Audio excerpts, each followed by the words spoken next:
This is Jeff. This is a second video in how to work with 3D geometry natively in After Effects.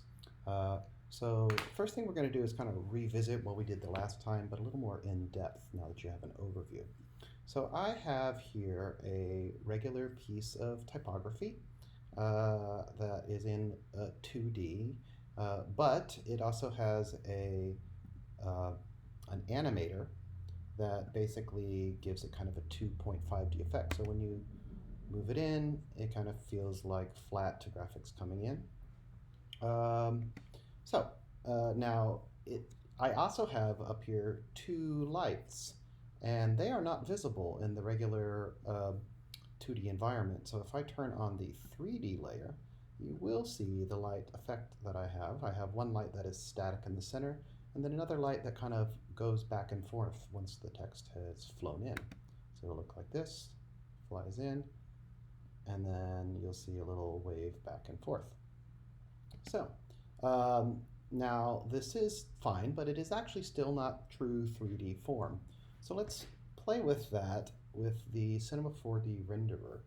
So I'm going up here, I'll show that again, up to where it says Classic 3D, and that'll open up the composition settings. So I'm going to go from Classic 3D to Cinema 4D. And notice there's a big comparison here. Enabled now that I'm in Cinema 4D is extruded and beveled text, reflections, curved footage, material overrides, and some other things we haven't really talked about. Disabled are blending modes, track mats, layer styles, masks and effects, etc. So these things will be disabled. So not everything that you have in the classic environment is available in Cinema 4D, but the good news is you can actually mix these effects. For example, you can have a composition that would contain both a composition that has Cinema 4D and another composition that has Classic 3D. So you can basically render these compositions separately and then put them together in a new environment. Okay, so I'm going to say OK now that we're in Cinema 4D. And so you can see already this type is no longer just flat, it is extruded. Because frankly, I've been playing in here before. So let me show you where that is. Here under Typography, it's a 3D layer, and because I have 3D layer turned on and I have the Cinema 4D turned on, I'm going to get some options here called geometry options. And geometry options are going to basically be some things that we can do to make this a little more dimensional. First thing is extrusion depth. You know, I can make this very shallow, or I can make this very thick. And so this will all be a way of which you can kind of play to get the dimensional aspect you like. There's also this idea of beveling. So right now this has no bevel style, so all the edges around here are solid. So that's none. Now if I do angular, it's going to expand your type a little bit, kind of put a stroke on it, and then it's going to make that like have a kind of beveled area. This is an angular bevel. This is a convex bevel, so it'll feel like bubble because it's kind of an outward curve.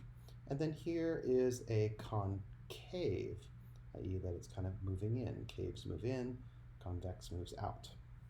And so essentially through playing with these kind of basic geometry options, you'll be able to move this turn this kind of basic typography into 3D typography.